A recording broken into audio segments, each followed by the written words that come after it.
आज के कार्यक्रम में मंच पर उपस्थित, भाई जरा आवाज धीरे करना जरा, मोदी जी की मंत्रिपरिषद में मेरे साथी श्री BL वर्मा जी, जिनके निमंत्रण पर मैं आज यहां आया हूं,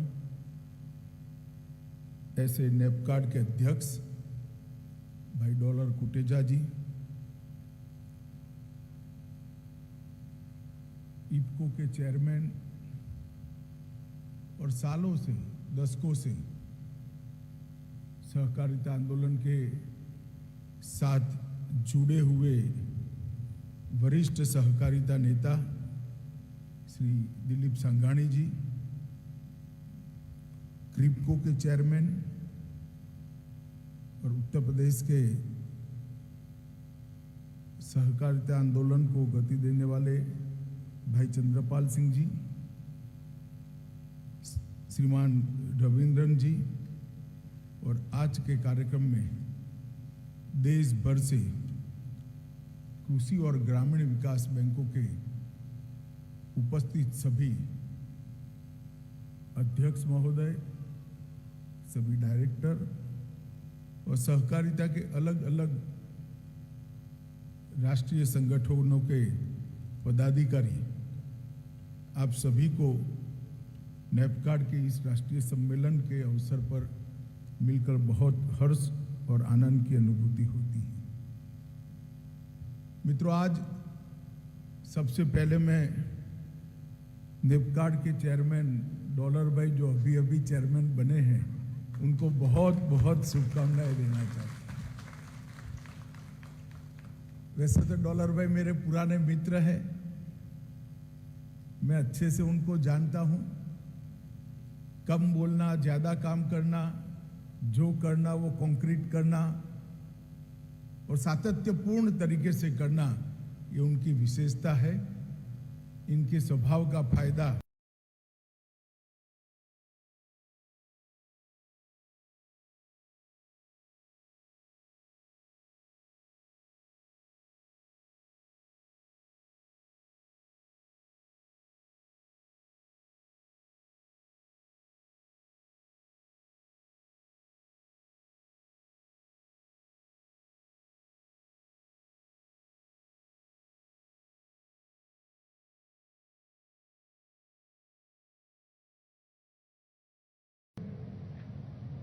कृषि विकास की, मोदी जी की किसान की आय दुगनी करने की कल्पना को हम परिपूर्ति कर नहीं सकते हैं। आजादी के अमृत महोत्सव के हिस्से के स्वरूप जमीनी स्तर पर सार्वजनिक संपर्क कार्यक्रम करते करते आज agriculture and rural development banks के क्षेत्रीय कार्यक्रमों के समापन के रूप में कार्यक्रम किया जा रहा है। मैं उन बैंकों को भी बधाई देना चाहता हूं जिनको भी अवार्ड मिले हैं, केरल, कर्नाटक, गुजरात और पश्चिम बंगाल, जिन्होंने बैंकिंग के अलग अलग आयामों में नाबार्ड और रिजर्व बैंक की गाइडलाइन के रेफरेंस में बहुत अच्छा प्रदर्शन किया है। ग्रामीण विकास बैंकों को, एग्रीकल्चर बैंकों को सुधार की ओर ले जाने में एक कदम उठाया है। मैं वो सभी को, चाहे रिफॉर्म्स हो, चाहे ऋण वसूली हो, चाहे एनपीए को कम करना हो, चाहे एडमिनिस्ट्रेशन में सुधार करना हो, ये सभी क्षेत्रों में ये चारों बैंकों ने, जिनका हमें कंसिडरेशन करना पड़े, इस प्रकार से प्रदर्शन किया है। इनको सम्मानित करने का काम भी फेडरेशन ने किया है। मैं चारों बैंकों के अध्यक्ष महोदय और उनको निर्देशक मंडल को भी बहुत बहुत बधाई देना चाहता हूं। मित्रों, जहां तक अलग अलग नाम से कृषि और ग्रामीण विकास बैंक जो देश भर में काम कर रहे हैं, इसका इतिहास हमारे देश में 9 दशक पुराना है। अभी हमने 1924 में स्थापित अजमेर की भूमि विकास बैंक, तमिलनाडु की लैंड मॉर्गेज बैंक, त्रिशूर की लैंड मॉर्गेज बैंक और वीरभूम की कृषि और ग्रामीण विकास बैंक को अभिनंदन किया, जो 1924 से 30 के बीच में जिन्होंने एक प्रकार से ये काम की शुरुआत की। जहां तक कृषि का सवाल है, एग्रीकल्चर क्रेडिट का सवाल है, इसके दो स्तंभ है, शॉर्ट टर्म और लॉन्ग टर्म। शॉर्ट टर्म जिसको हम हमारी बोलचाल की भाषा में फसली ऋण कहते हैं, जो सीजन में किसान को जरूरत होती है, बीज लाना होता है, खाद लाना होता है, मजदूरी के लिए चाहिए, जो आमतौर पर डिस्ट्रिक्ट कोऑपरेटिव बैंक्स और पैक्स के हमारे जो स्ट्रक्चर है इसके माध्यम से मिलता है। परंतु 1920 के पहले इस देश का कृषि क्षेत्र पूर्णतया आकाशीय खेती पर आधारित था। बारिश आती थी तो किसान घर में मिठाई बनाता था, अच्छी फसल लेता था और 4 पैसे कमाता था, और बारिश नहीं आती थी तो सर पे हाथ रखकर अपने भाग्य को दोष देता था। ज्यादा बारिश आ जाती थी, फसल धूल जाती थी, तो फिर से असहाय और निसहाय होकर वो बैठा रहता था, इसकी देखभाल करने वाला कोई नहीं। लगभग 1920 के दशक से लॉन्ग टर्म फाइनेंस के क्षेत्र में ज्यादातर लैंड मॉर्गेज बैंक से उस वक्त नाम से शुरुआत हुई, बाद में उसका रूपांतरण होता गया, नामों का भी होता गया, अलग अलग आयाम पर्पस भी साथ जुड़ते गए, परंतु ज्यादातर लैंड मॉर्गेज बैंक के नाम से ये टर्म लोन फाइनेंस, लंबी अवधि के ऋण की किसान को देने की शुरुआत हुई, जिससे एग्रीकल्चर के लिए इंफ्रास्ट्रक्चर अपने खेत में बनाने का स्वप्न किसान का सिद्ध होने की शुरुआत हुई। किसी को कुआं बना देना है, किसी को बोरवेल बनाना है, किसी को पानी को लिफ्ट कर लिफ्ट इरिगेशन सिस्टम बिठानी है। बैल से ट्रैक्टर का रूपांतरण भी देश में एग्रीकल्चर और ग्रामीण विकास बैंकों के आधार पर हुआ। देश की खेती को, देश की कृषि को भाग्य के आधार से, परिश्रम के आधार पर परिवर्तित करने का काम केवल और केवल एग्रीकल्चर और रूरल डेवलपमेंट बैंकों ने किया। ये बहुत बड़ी हमारे एग्रीकल्चर के उपयोग है, क्योंकि पहले कोई उनको लॉन्ग टर्म फाइनेंस की सुविधा ही नहीं। एक बोरवेल करना है तो किसान पैसा कहीं से प्राप्त नहीं कर सकता, नेशनलाइज बैंक तो रहे दूर किसान को फाइनेंस करने के लिए, और उस वक्त नेशनलाइज बैंक थे भी नहीं। उस वक्त के कोऑपरेटिव सेक्टर के इस आयाम ने किसान को आत्मनिर्भर करने की दिशा में बहुत बड़ा शुरुआत किया है, और दीर्घकालीन साख लॉन्ग टर्म फाइनेंस की व्यवस्था का पृथक स्वरूप धीरे धीरे धीरे कर हमारे देश में बनाने का काम ये नेपकार्ड के जो मेंबर हैं उन्होंने किया। परंतु आज जरा मुड़कर देखते हैं कि 90 साल की यात्रा में क्या हुआ है, क्या हम इसको नीचे तक परकोलेट कर पाए? जितनी मात्रा में हमारी कृषि की व्यवस्था एक्सपांड हुई है, कृषि व्यवस्था का, कृषि का जितना विकास हुआ है, इतना लॉन्ग टर्म फाइनेंस का विकास हुआ है क्या? आंकड़ों की मीमांसा करते हैं तो हमें मालूम पड़ता है कि आज भी नहीं हुआ। और यहां कोऑपरेटिव क्षेत्र के, सहकारिता क्षेत्र के ढेर सारे लोग बैठे हैं। मैं सबको कहना चाहता हूं, बैंकिंग क्षेत्र से जुड़े हुए भी कई लोग हैं, नाबार्ड के लोग भी बैठे हैं। मैं सभी को कहना चाहता हूं कि मैं भी मानता हूं, मेरा अभ्यास है इस विषय में, बहुत सारे हर्डल्स है, मगर हर्डल्स को पार कर कर हमें लॉन्ग टर्म फाइनेंस को जब तक नहीं बढ़ाते, कृषि विकास जो देश के प्रधानमंत्री जी की कल्पना में है वो असंभव है, वो हो ही नहीं सकता, और वो हमारी जिम्मेदारी है, हमें करना पड़ेगा। ढेर सारी चुनौतियां हैं, कई राज्य बड़े बड़े ऐसे हैं जिसमें बैंकें चरमरा गई हैं। समय आ गया है कि इस पर भी फिर से एक बार विचार हो, बैंकों का क्या करना, पुनर्जीवित करना है, लिक्विडेट करना है। और मैं मानता हूं नाबार्ड की जिम्मेदारी है सरप्लस फंड को गैर कृषि उपयोगों में डाइवर्ट करना। इससे बैंकिंग की दृष्टि से तो बैलेंस शीट ठीक बन सकता है, मगर उद्देश्यों की परिपूर्ति नहीं होती।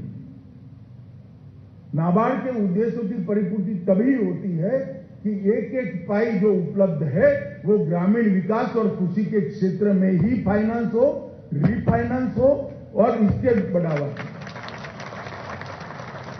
और वो तब तक संभव नहीं है जब तक कृषि के क्षेत्र के अंदर लॉन्ग टर्म फाइनेंस को हम बढ़ावा नहीं देते, इंफ्रास्ट्रक्चर को बढ़ावा नहीं देते, माइक्रो इरिगेशन को बढ़ावा नहीं देते, कोऑपरेटिव इरिगेशन सोसाइटियों को बनाते नहीं है। हमारे एक्सपेंशन का काम होना चाहिए, हमारा एक्सटेंशन का काम होना चाहिए, सिर्फ बैंकिंग काम नहीं है। इसी तरह से एग्रीकल्चर एंड रूरल डेवलपमेंट बैंकों का भी सिर्फ फाइनेंस करने का काम नहीं है, गतिविधियों को एक्सपांड करने का काम है, उसको बढ़ाना पड़ेगा। कई चैलेंजेस है, मैं जानता हूं, किसान की जोत ही छोटी हो गई, इसके पास 1.5 एकड़ 2 एकड़ भूमि रह गई है, क्या लॉन्ग टर्म फाइनेंस लेगा, क्या अपना बोरवेल बनाएगा, क्या इरिगेशन करेगा। मगर 50 किसान इकट्ठा होकर एक कोऑपरेटिव सोसाइटी बनाकर इरिगेशन कर सकते हैं या नहीं कर सकते, तो ये कराने का काम एग्रीकल्चर एंड रूरल बैंक का है। हमने हमारे काम के विस्तार के लिए जो कुछ भी हर्डल है उसके रास्ते निकालने पड़ेंगे, व्यवधान जितने भी है इसको पार कर कर आगे बढ़ना पड़ेगा, तब जाकर हम कृषि विकास के हमारे लक्ष्य को पार कर पाएंगे। मित्रों, आज के परिसंवाद के उद्घाटन भाषण में मैं तो इतना ही कहना चाहता हूं कि हम सिर्फ बैंक न चलाएं, नाबार्ड से लेके हर एक कृषि और ग्रामीण विकास बैंक के लिए मैं कहना चाहता हूं, हम सिर्फ बैंक न चलाएं, बैंक बनाने के उद्देश्यों की परिपूर्ति की दिशा में काम करने का हम शुरुआत करें। बैंक तो ढेर सारे थे, क्यों नाबार्ड बनाना है? रिजर्व बैंक है ही है, बैंक तो ढेर सारे हैं। गुजरात में खेती बैंक कहते हैं हम लोग, खेती बैंक क्यों बनाना, क्यों चलाना? इतनी सारी डिस्ट्रिक्ट कोऑपरेटिव बैंक है। लॉन्ग टर्म फाइनेंस के पर्पस को अचीव करने के लिए सहकारिता के इस क्षेत्र की स्थापना की गई। हम आज भी इरिगेटेड लैंड को बढ़ाने के लिए सभी बैंकों को मैं कहता, अपने बोर्ड में एक बार चिंता करिए, अपने अपने क्षेत्र में कितना इरिगेटेड लैंड बढ़ाया है। और ये जवाब नहीं है कि किसान की जोत छोटी होगी, कोऑपरेटिव इसका जवाब है। हमें इसमें इनिशिएटिव लेना, कोऑपरेटिव मूवमेंट से हमें सीखना पड़ेगा। उन्होंने सिर्फ संयंत्र नहीं लगाए, उन्होंने गांव में जाकर डेयरी बनाने के लिए पेन दिया, यहां तक कि दूध गांव की डेयरी से जिला के स्थित केंद्र पर आते आते बहुत सारा दूध वेस्ट होता था, तो सरकार के साथ मिलकर रोड भी बनाए, वहां तक वो गए। हमने वो मॉडल से सीखना पड़ेगा। और किसान को मध्यम अवधि का ऋण और लंबी अवधि के ऋण के लिए हमने नए नए कोऑपरेटिव के तरीके बनाकर, सोसाइटीज बनाकर देना पड़ेगा। आज जब मैं यहां आया हूं तो अब आशा करता हूं कि सदस्य बैंकों के बेस्ट प्रैक्टिसेस उसका एक्सचेंज भी यहां पर हो। व्यापार के अंदर, बैंकिंग के अंदर विविधता भी नहीं आए। अगर इसके लिए आपके उद्देश्यों में बदलाव करने की जरूरत है तो आप मेरे मंत्रालय का जरूर संपर्क कर सकते हैं। हम 24 घंटे 365 दिन आपको मदद करने के लिए तैयार हैं। इसका एक्सपांशन करने की दिशा में भी हम सोचें। ऋण वसूली की दिशा में भी प्रॉम्प्टनेस लानी पड़ेगी। हमने सुनिश्चित इसका कार्यक्रम बनाना पड़ेगा। सेवाओं का भी विस्तार करना पड़ेगा। ढेर सारे अपने अपने कार्यक्षेत्र के अंदर कार्यशालाएं, परिसंवाद कर किसानों में इरिगेटेड लैंड के प्रतिशत बढ़ाने के, अपनी उपज बढ़ाने के, अपने उत्पादन बढ़ाने के, किसान को समृद्ध बनाने के लिए, जागरूकता लाने के लिए परिसंवाद करने पड़ेगा। Over a period of time, समय जाते जाते कोऑपरेटिव में एक दूषण आया है जो हम सबने, सहकारिता आंदोलन के कार्यकर्ताओं ने ही दूर पड़े। पद संभालना, पद के उद्देश्यों की चिंता नहीं करना। चेयरमैन बनना पर्याप्त नहीं है। जिस उद्देश्य के लिए 1924 से ये सेवाएं शुरू हुई है, उद्देश्य की परिपूर्ति के लिए मेरे 3 साल में मैं मैक्सिमम क्या कर सकता हूं, इसकी चिंता करना। और अगर ये संस्कार और ये मन पर बोझ लेकर आज आप यहां से जाएंगे तो मैं मानता हूं कि ये सम्मेलन अपने आप में सफल हो जाएगा। मित्रों, जो आंकड़े मेरे पास है वो काफी उत्साहवर्धक भी है। लगभग 3 लाख से ज्यादा ट्रैक्टरों को फाइनेंस ये बैंकों ने किया है, मगर देश में ट्रैक्टर 8 करोड़ से ज्यादा है। मैं पहले 3 लाख का आंकड़ा आपको शाबाशी देने के लिए बताता हूं, 8 करोड़ का आंकड़ा लक्ष्य बताने के लिए बताता हूं। ये हमारा काम है। लगभग 5.2 लाख किसानों को हमने मीडियम और लॉन्ग टर्म फाइनेंस किया है, 13 करोड़ किसानों में से। ये हमारा काम है।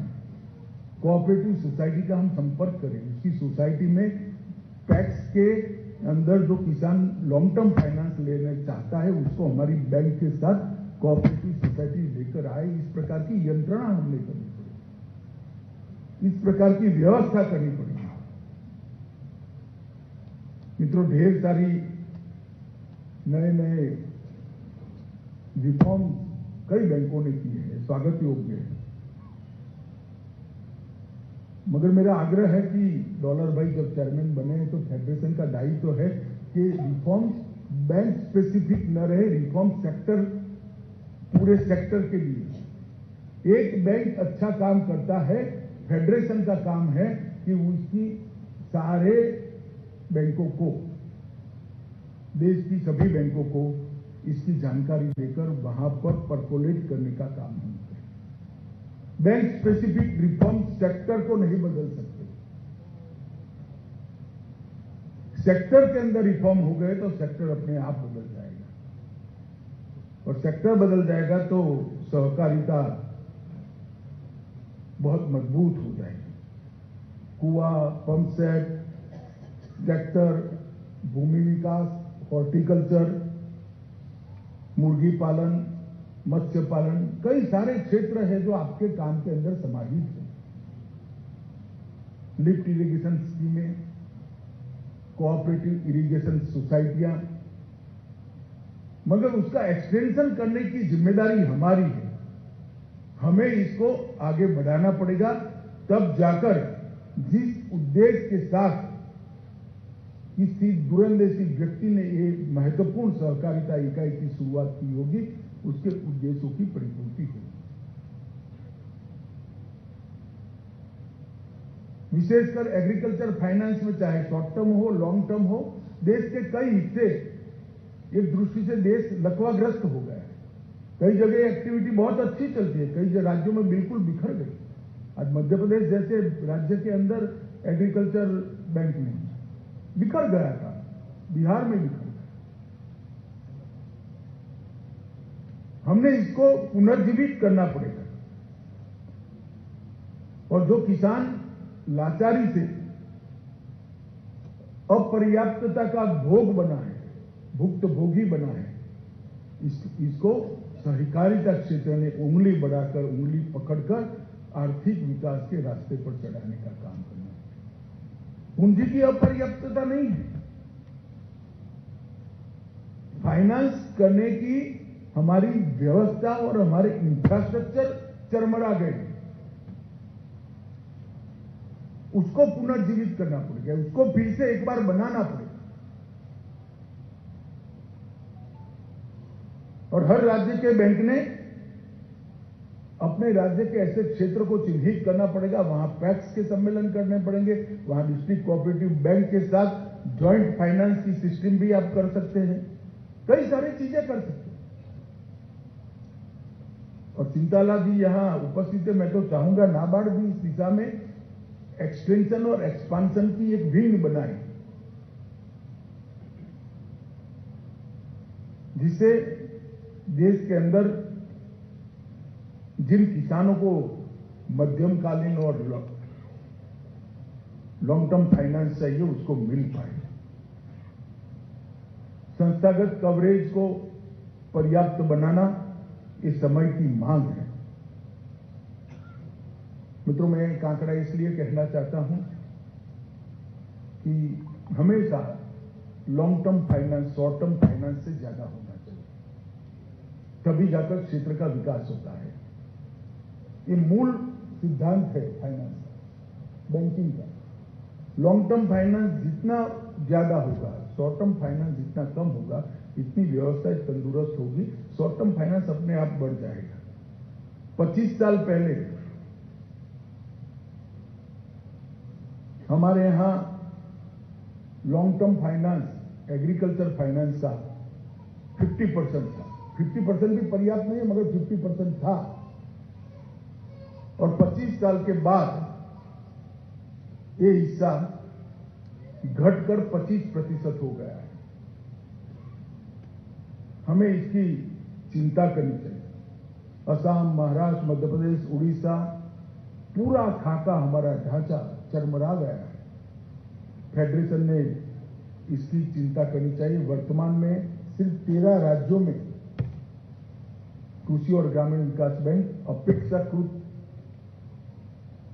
दृष्टि से चल रहे हैं, और ये भी मेरे जैसे व्यक्ति की अपेक्षाकृत नहीं, जो सरकार की अपेक्षा है इसके हिसाब से चल रहे हैं। हमारा देश दुनिया में कृषि भूमि की उपलब्धता में दुनिया में 7वें नंबर पर है, और कृषि एक्टिविटी की दृष्टि से अमेरिका के बाद 39.4 करोड़ एकड़ के भूमि के साथ हम दूसरे नंबर पर हैं। कितना बड़ा विशाल क्षेत्र हमारे सामने पड़ा है डेवलपमेंट करने के लिए, और इसी के लिए नाबार्ड की स्थापना की गई कि 39.4 करोड़ एकड़ भूमि अगर पूर्णतः हम इरिगेटेड कर लेते हैं तो भारत नहीं, पूरी दुनिया की भूख भरने के लिए भारत का किसान काम कर सकता है, मगर इसको इरिगेटेड करना है। पानी की कमी है तो माइक्रो इरिगेशन की सिस्टम में ले जाना है, और जो छोटी हो गई है तो कोऑपरेटिव सोसाइटियों से भी हमने इसको इरिगेट करना है। मित्रों, मेरा आग्रह है कि ये सारी बैंकें फिर से पुनर्जीवित हो, और इसके लिए सरकार काम करे, नाबार्ड काम करे और फेडरेशन काम करे। आने वाले दिनों में नाबार्ड, फेडरेशन और सहकारिता विभाग की एक ज्वाइंट मीटिंग भी मैं बुलाने वाला हूं कि हर एक राज्य में कैसे एक लॉन्ग टर्म फाइनेंस की मजबूत व्यवस्था खड़ी की जा सके। परंतु इसके लिए फेडरेशन ने भी अपनी भूमिका निभानी पड़ी। मोदी जी के नेतृत्व में सहकारिता विभाग ने ढेर सारे कदम उठाए हैं। अभी एक बहुत बड़ा कदम उठाया है कि सभी पैक्स को 2500 करोड़ की लागत से कंप्यूटराइज किया जाएगा। PACS, district cooperative bank, state cooperative bank और नाबार्ड सभी अकाउंटिंग की दृष्टि से ऑनलाइन हो जाएंगे और इससे पारदर्शिता के साथ पैक्स को चलाने में बहुत बड़ा फायदा होगा। हमने अभी प्रशिक्षण के संदर्भ में भी सहकारिता का विश्वविद्यालय बनाने का भी एक सैद्धांतिक निर्णय किया है। जैम प्लेटफॉर्म पर अभी प्रायोगिक स्तर पर 100 करोड़ से जिसका टर्नओवर ज्यादा है, ये सभी इकाइयां परचेज कर पाएगी, जिससे हमारी परचेज भी सस्ती होगी, पारदर्शिता भी होगी, आरोप भी नहीं लगेंगे बोर्ड में आप पर और करप्शन भी बंद हो जाएगा।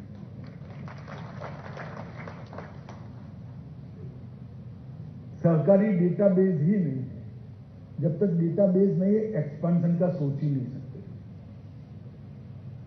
इस देश में कितने दरिया किनारे के राज्यों में मछुआरों की सहकारी समिति नहीं है, हमारे पास कोई डेटाबेस नहीं। इस देश में कितनी इरिगेशन में काम करने वाली कोऑपरेटिव्स हैं, हमारे पास कोई डेटाबेस नहीं। इवन कितने गांव पैक्स के लाभ से वंचित है, इसका भी डेटाबेस नहीं। डेटाबेस बनाने का काम भी हमने शुरू कर दिया। इससे बहुत बड़ा फायदा होने वाला है, मुझे मालूम है। एक्सपेंशन तभी हो सकता है जब मालूम हो कि एक्सपेंशन कहां करना है। कहां करना है यही मालूम नहीं है तो एक्सपेंशन हो ही नहीं सकता। तो बेसिक काम को भी भारत सरकार के सहकारिता मंत्रालय ने शुरू किया है। पैक्स के एक मॉडल बायलॉज मैंने भेजे हैं। मेरे सभी सहकारिता आंदोलन के साथ जुड़े हुए कार्यकर्ता भाइयों बहनों को मेरा निवेदन है कि पैक्स के मॉडल बायलॉज के अंदर आपका सुझाव और एक प्रैक्टिकल अनुभव का निचोड़ आप जरूर हमें भेजिए। हम पैक्स को बहुआयामी बनाना चाहते हैं, पैक्स मजबूत बनाना चाहते हैं। पैक्स गैस वितरण का भी काम करेगी, पैक्स भंडारण का भी काम करेगी, सस्ते अनाज की दुकान भी वो ले सकते हैं, पेट्रोल पंप भी ले सकते हैं, एफपीओ भी बन सकता है, कम्युनिकेशन का सेंटर भी पीसीओ भी बन सकता है, नल से जल के वितरण का काम भी पैक्स कर सकते हैं। ढेर सारे आयाम हमने इसके साथ जोड़े हैं। जब कंप्यूटराइज हो जाएगा तो ये सारे आयामों को समाहित करने के लिए एक व्यवस्थित व्यवस्था भी खड़ी हो जाएगी। परंतु इसको मल्टी डायमेंशनल, मल्टीपर्पज बनाना है तो 70-80 साल पहले बने हुए मॉडल बायलॉज को बदलना पड़ेगा। उसमें सहकारिता के तत्वों को कम नहीं करना है, सहकारिता के तत्वों को तो बढ़ाना है। परंतु आज के अनुरूप पैक्स में नई नई कौन सी एक्टिविटी जुड़ सकती है, ये जोड़ने के लिए हमने काम किया है। ढेर सारे लोग इसमें अभी एक्टिव हुए हैं। मेरा तो आप सभी से निवेदन है कि इसमें आप जरूर सहभागिता करिए। प्राकृतिक खेती के प्रोडक्ट के मार्केटिंग के लिए भी अमूल एक प्रोजेक्ट पर प्राइमरी काम कर रहा है। हैंडीक्राफ्ट के मार्केटिंग के लिए भी हमने एक बहुराज्यीय कोऑपरेटिव बनाने का सोचा है। बीज सुधार के लिए इफको और फिटको को जिम्मेदारी दी है। एक्सपोर्ट के लिए भी एक मल्टी स्टेट कोऑपरेटिव सोसाइटी का एक्सपोर्ट हाउस बनेगा। इसके लिए भी भारत सरकार इनिशिएटिव ले लिए 15 अगस्त के पहले हम इसको जमीन पर उतारने का काम करेंगे। मोदी जी ने बजटीय आवंटन में भी ढेर सारा बढ़ोतरी किया है कोऑपरेटिव डिपार्टमेंट के। कृषि के क्षेत्र में नरेंद्र मोदी सरकार ने ढेर सारे काम किए हैं, तो मैं विस्तृत जानकारी देना नहीं चाहता, मगर एमएसपी की बात जरूर कहना चाहता हूं, क्योंकि जो आपसे जुड़ा हुआ है, किसान को मिनिमम सपोर्ट प्राइस मिलता है तो आपका ऋण जल्दी आने की पूरी संभावनाएं है। तो धान की खरीदी में लगभग 88% की वृद्धि की है, 88%। और पहले 2013-14 में 475 लाख मैट्रिक टन धान खरीदा जाता था, आज 896 लाख मैट्रिक टन धान खरीदा जाता है। और लाभार्थी किसान 76 लाख से बढ़कर 1,31 लाख हुए। गेहूं की खरीदी में 72% की वृद्धि की। पहले 225 लाख मैट्रिक टन खरीदते थे, अब 433 लाख मैट्रिक। ये बताता है कि सरकार पूर्णतया हमारे साथ है। किसान credit card, soil health card, जैविक खेती को बढ़ावा, प्राकृतिक खेती को बढ़ावा, कृषि का निर्यात पहली बार $50 बिलियन को पार कर गया है। प्रधानमंत्री कृषि सिंचाई योजना के अंतर्गत सिर्फ 8 साल में 64 लाख हेक्टर भूमि को बढ़ाया गया है। 70 साल में 64 लाख हेक्टर और ये 8 साल में 64 लाख हेक्टर। मगर ये सब हमारे लिए पोटेंशियल बढ़ाता है। एग्रीकल्चर के अंदर गवर्नमेंट का इन्वेस्टमेंट जितना बढ़ता है, एग्रीकल्चर इंफ्रास्ट्रक्चर के अंदर गवर्नमेंट का इन्वेस्टमेंट जितना बढ़ता है, इतना कोऑपरेटिव का और स्पेशली एग्रीकल्चर फाइनेंस के फील्ड की कोऑपरेटिव की हमारी जो इकाइयां हैं, उनका पोटेंशियल बढ़ता है। तो हमने इस बात पर भी देखना चाहिए। राष्ट्रीय खाद्य तेल मिशन भी शुरू हुआ है, कृषि का यांत्रिकरण भी शुरू हुआ है। एफपीओ लगभग 6800 करोड़ का बजट 10,000 एफपीओ के पीछे खर्च किया है। और डिजिटल ट्रांजैक्शन भी मंडियों के बहुत बड़ी मात्रा में बढ़े हैं। मित्रों, मैं आज इतना ही कहना चाहता हूं कि कोऑपरेटिव क्षेत्र को कोई सरकार बढ़ा नहीं सकती। कोऑपरेटिव क्षेत्र को कोऑपरेटिव ही बढ़ा सकता है और कोई नहीं बढ़ा सकता। सरकार तो आपको सुविधा दे सकता है, मगर सहकारिता का स्पिरिट एक क्षेत्र के अंदर पुनर्जीवित करना और सालों सालों तक बढ़ता रहे, इस प्रकार की सहकारिता क्षेत्र की शुरुआत करना, ये करने की जिम्मेदारी हम लोगों की है। कितना भी पैसा डाले सरकार, कोऑपरेटिव का बढ़ावा नहीं होगा। अगर हम कोऑपरेटिव के स्पिरिट को पुनर्जीवित करेंगे, हमारे लक्ष्यों को पुनर्जीवित करेंगे, लक्ष्यों को प्रति समर्पित रहेंगे, लक्ष्य सिद्धि के लिए पुरुषार्थ करेंगे, तो निश्चित रूप से आने वाले दिनों में $5 ट्रिलियन इकोनॉमी के मोदी जी के स्वप्न को पूरा करने में कोऑपरेटिव की बहुत बड़ी भूमिका होगी। परंतु इस दिशा में हमने आगे बढ़ना पड़ेगा। मैं आपके साथ हूं। कई बार मेरी कटु बातें सुननी भी पड़ेगी आपको, मगर मानकर चलिएगा कि मैं मन से मानता हूं कि देश के 70 करोड़ गरीबों को सम विकास, उसका समावेश विकास की प्रक्रिया में अगर कोई एक सेक्टर कर सकता है तो हमारा कोऑपरेटिव सेक्टर कर सकता है। आइए हम सब साथ मिलकर कोऑपरेटिव के मूल मंत्र को पुनर्जीवित करें और एक लंबे समय तक 100 साल पुरानी हमारी ये कोऑपरेटिव मूवमेंट है, बहुत अच्छा योगदान देश के विकास में किया है और अगले 100 साल बहुत अच्छा नहीं, सबसे अधिक योगदान करने वाली हमारी व्यवस्था हो, यही अभ्यर्थना। वंदे मातरम।